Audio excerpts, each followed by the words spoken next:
So it's been almost 2 years since your last work, which was The Wolf of Wall Street.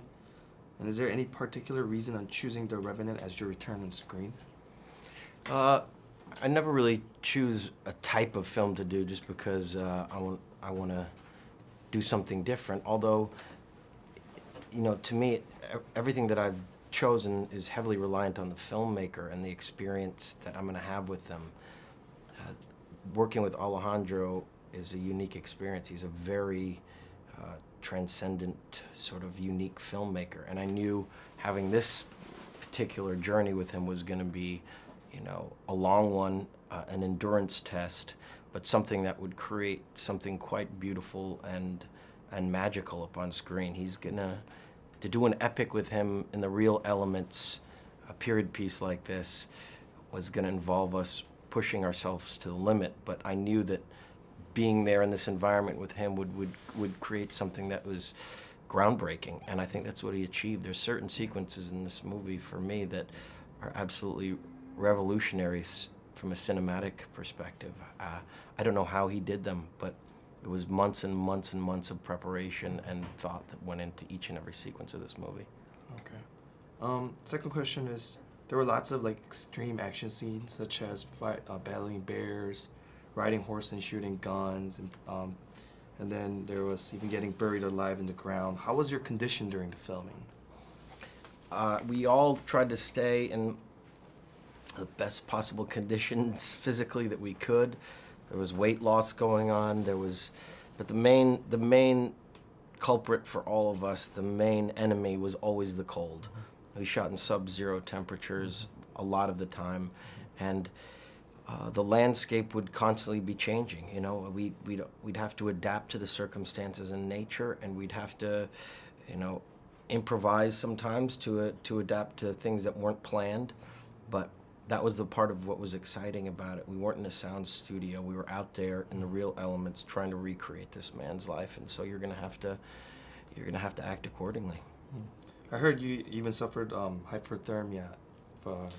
I didn't suffer hypothermia, but it was a constant struggle not to, because that was the main thing for all of us, was how do we endure these conditions. But it's a real testament to these men that were able to really do this. We got to go home to a warm, home and trailer, but these mountain men were real amazing pioneers, and they showed how resilient, human beings can be under all conditions.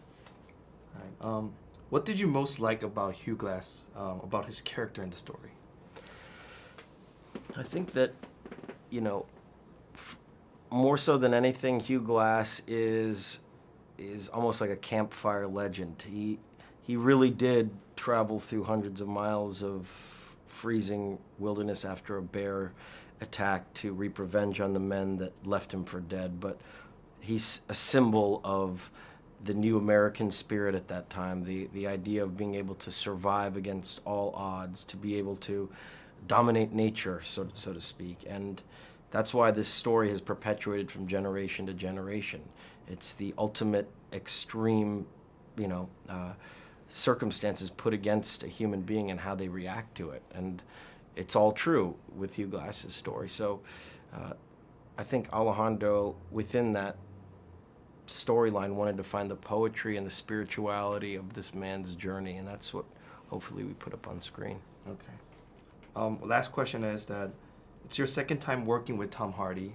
How was it different from last time?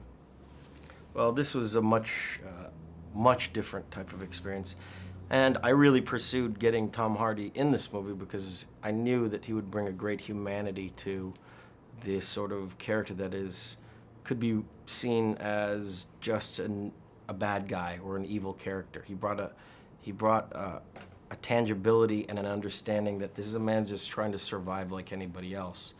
Even though he's an extreme racist, he's greedy, and he'll, screw his best friend over in order to survive, something about his performance makes you identify with his journey. And he's remained a good friend of mine, and I think he's one of the best actors out there, and I really wanted to have him be the flip side to Hugh Glass's coin, to the coin of Hugh Glass in this movie.